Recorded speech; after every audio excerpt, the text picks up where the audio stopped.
Nih, ayo di mana? Ya, teko.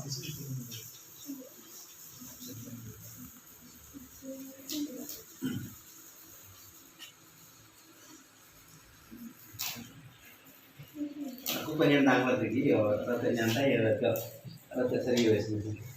Ini liburnya berapa hari ya? Kira-kira seminggu ya. Mulai kita pokoknya libur itu ya sampai sekolah kan rada gandeng. Niku adakah di antara anak-anak sing setiap hari itu urun terus? Ya ora ketang bosa ayat wae. Sementing ngindani karo kuwi kekasih kuwi Al-Qur'an. Kira-kira enten mboten? Ada nggih? Ada, alhamdulillah. Ya iku udah sing jenenge sing ada, pokoknya ada sing izin jawab untuk anggap aku husnudon, bocahe ya terus tapi izin jawab. Iku sing jenenge istiqomah. Istiqomah itu tidak pandang bulu. Apapun yang terjadi katanya. Apapun yang terjadi ya. Iki kumpuh enek kematian, iki kumpuh enek bodoh, enek wong sunatan. Kan itu mesti menyibukkan nggih. Apa meneh gone sampean itu dinggeni hajatan mbak nikah. Terus akhirnya sampean itu 24 jam dalam satu hari itu masih menyisakan waktu nggo harpe film. Kan biasanya tetap leren toh, masa HP 24 jam melehan. Lah sebelum tidur itu ditandai dengan kembali ke mulai Quran ini. Nah itu diamalkan oleh para ulama-ulama terdahulu dan sekarang itu masih ada yang melaksanakan itu. Ini sisone karek Pak Yusuf ini, Pak Romah ini sisone sing kene lho ya. Nah di tempat lain banyak. Maksudnya sing iso ndampingi sampean iso ngomongin iki, saya juga berusaha untuk mengamalkan dan juga berusaha untuk memberikan contoh.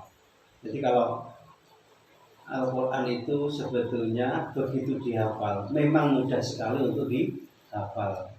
Tapi bukan berarti mudah dihafal itu mudah dijaga. Justru menjaganya itu lebih butuh kekuatan yang luar biasa. Di antaranya adalah kekuatan yakin dan istiqomah itu.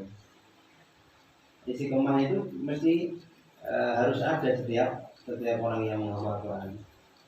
Siapapun itu, baik yang hafalannya lancar atau tidak lancar, bahkan tidak ada batasan apapun. Setiap orang yang menghafal Al-Quran itu punya kewajiban untuk murajaah. Terus pas sampean Quran lancar Qurane, aku tak jarang-jarang deres niku malah mboten leres. Yang benar adalah Quran itu adalah teman kita setiap hari, ya kekasih kita setiap hari, harus kita datangi untuk bermurojaah, untuk murojaah.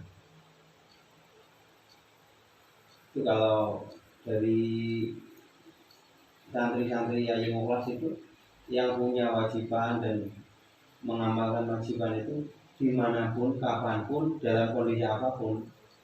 Kalau contohkan nih, kalau ini kan Pulau Alih Rumah kan yang Jawa Tengah ya, Jawa Tengah, Jawa Tengah, kemudian ke Kalambre, Tulungagung, kawan-kawan para yai, ya sama. Beliau-beliau itu ahli Quran dan dawuhnya ya begitu. Jadi balangnya 24 jam itu di awal waktunya, bukan di akhir. Kalau di akhir biasanya bisa kodok. Jadi satu hari satu malam itu gak deres itu jenenge kodok.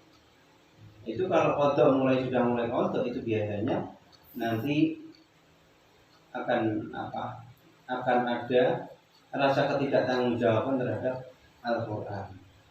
Jadi di awal waktu misalkan dalam 24 jam dimulai dari maghrib. Itu biasanya kalau teman-teman itu mengawalinya waktu maghrib ngoten nggih. Begitu setelah sholat jamaah maghrib lewat isya, ya langsung membaca Al-Quran sebelum kemana-mana. Sebelum kemana-mana artinya sebelum dia itu nanti ketemu dengan keluarganya, maksudnya masih di tempat musolanya dari masjid, dia harus dulu. Ada yang memang waktunya lebih tenang kalau sudah tidak ada siapapun. Misalkan setelah menemani tamu malam-malam itu baru murojaah. Dan yang mungkin perlu sama ketahui juga, walaupun sesibuk itu para kiai itu sibuknya luar biasa hari-hari lebaran ini. Ketika tamunya nggak habis-habis nih, sampai sampai larut-larut malam itu. Bukan berarti beliau tidak murojaah, tetap murojaah. Monggo hadis. Benar. Lalu saya teruskan ya. Kados pundi kali rumah tadi ini. Kayak perjalanan itu kan enggak cuma 1 hari toh. Ngoten niku nggih alhamdulillah karena kita rombongan jamaah dari sama-sama satu kiai. Jadi tahu situasi nanti kalau kita nanti kesowan ke kiai sana, di sana ada waktu untuk istirahat, waktu itulah yang digunakan untuk murojaah wajiban itu tadi. Jadi kalau habis subuh kan masih tenang ya, kiai belum buka, maksudnya rombongan kiainya yang saya sowan itu belum buka. Itu waktunya kita bersih-bersih. Kalau jamaah subuh bersih-bersih mandi, habis itu sami ke tempatnya masing-masing. Mbuh ada sini lantai kali, ada sini juru musola, ada sini nanti pokoknya semuanya cari tempat sendiri untuk namanya wajiban. Namanya itu wajiban bahasanya kami. Wajiban itu kenapa disebut wajiban? Supaya setiap person itu merasa punya tanggung jawab untuk menulis Al-Quran. Disebut wajiban bukan wajib dari Allah dalam artian wajib jenenge syariah, tetapi kita yang mewajibkan supaya punya kekuatan lebih untuk bertanggung jawab dari setiap hari. Begitu pindah ke tempat lain seperti itu karena kemarin kan malamnya 3 kali, jadi 1 hari. Berarti punya tanggung jawab untuk murojaahnya di perjalanan itu 2 kali. Kalau kita ketemu karo boleh dewi, saat perjalanan ini rombongan dia enak, ada di sana kita nanti sama-sama wajiban. Enak boleh dewi. Tapi kalau tidak, ya harus punya tanggung jawab. Misalnya ini rombongan sampean nyanggone saiki budal kaya kula kali umah. Budal nyanggone tanah suci kemarin. Kuwi kaya kenal sak pondok. Kalau pomone kula kali umah sak pondok terus kanca-kanca sak pesawati sak pondok kan bukan. Enek sing hafal, enek sing mboten hafal, enek sing wong sepuh, semuanya macam-macam. Kayak perjalanan tidak cuma 1 hari. Bahkan udah mulai itu 10 hari kemarin. Betul kok enggak murojaah ora wajiban 10 hari. Ya dosa. Ya sak temune nek nggon karena perjalanan panjang Pak pesawat ke Jakarta ke Madinah niku dawane waktu ya. Nek panjangnya tempat enggak tahu. Dawane waktu sekitaran 9 apa 11 sih enggak tahu ya. Karena begitu saya capek murojaah itu ya langsung film. Kalau enggak segera film itu kayak waktu itu lama, kok ada mari-mari kadang teko tempatnya. Jadi saya itu bete kalau waktunya lama, sedangkan saya tidak ngapain. Akhirnya murojaahnya di pesawat. Terus isin karo tanggane, ojo, nggak boleh ngomong Quran ini isin karo tanggane kok. Aku nggak ngasih. Rumah itu begitu di kendaraan ini tanggane bodoh turu, bodoh jatuh ada ya pakai murojaah sendiri. Kalau saya di tempat tujuan kemana?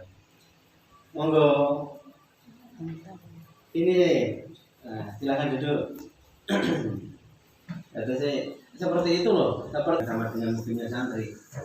Mereka sudah luar biasa. Pasti yang diajarkan oleh Kiai Mukasyulu itu ya hal yang beda dengan santri-santri yang pada umumnya. Karena beliau adalah para kiai-kiai yang sudah mursyid toreko, NSing punya pondok pesantren yang besar itu, jadi pasti khusus meskipun juga disebut santri juga bisa karena setiap santri atau murid itu adalah mereka yang diajarkan ilmu dan sangat patut untuk mengakui siapapun yang mengajarkan ilmu kepada kita itu adalah seorang guru meskipun hanya satu huruf ilmu itu guru dan patut kita hormati seperti itu.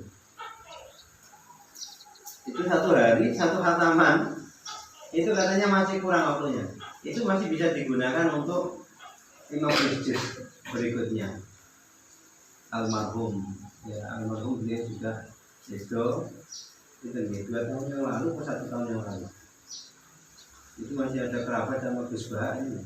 Gus Bah satu bilang ya nanti sana kalau saya itu masih kerabat. Gus Bah memanggil beliau itu Pak Di.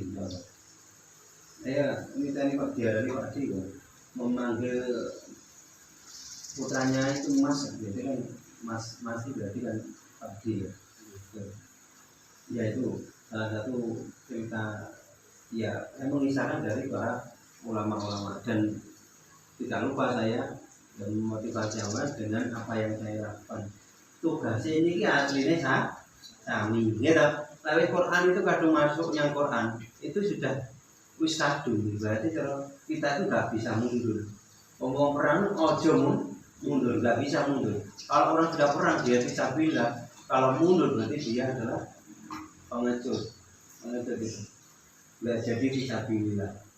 Berarti kalau kita sudah masuk Quran yang kita miliki ini gitu, mau diapakan nggak boleh mundur. Itulah yang harus kita pegang teguh, harus kita belajar, kita jadikan pedoman, menjadi sebuah amalan ketika kita sudah mulai mengaji kepada masalah-masalah kandungan isi ayat-ayat Al-Quran itu. Sehingga Al-Quran menjadi tidak hanya sekedar dibaca. Jadi Al-Quran itu benar-benar menjadi pembimbing, penuntun, hudan linnasi wa bayyinatin minal huda wal furqan, atau di surat Al-Baqarah hudan lil muttaqin, menjadi petunjuk bagi orang-orang yang bertakwa.